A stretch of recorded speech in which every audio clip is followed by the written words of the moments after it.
O bir möcüzedir.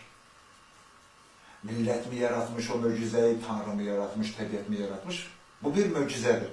Ama bu möcüzeni biz ona göre seviyoruz ki bizim milletimizin möcüzesi. Tabii çok önemli. Evet, tabii. Yani bizim milletimizin möcüzesi. Ben sizin Türk olduğunuz için seviyorum. Ve bu bir möcüzedir. Doğrudan möcüzedir. Yani Mustafa Kemal deftere, kitaba sıkan insan değil. Mustafa Kemal bir dünya. Evet. Bir doğrusu dünya. Bu bugünün sözü değil.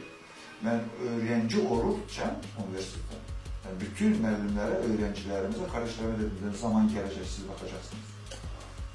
Stalinler düşecek, Leninler düşecek, Trotsky'ler düşecek, Mansurlar düşecek, Hitlerler düşecek. Hepsi düşecek, dolayısıyla bütün insanlar düşecek.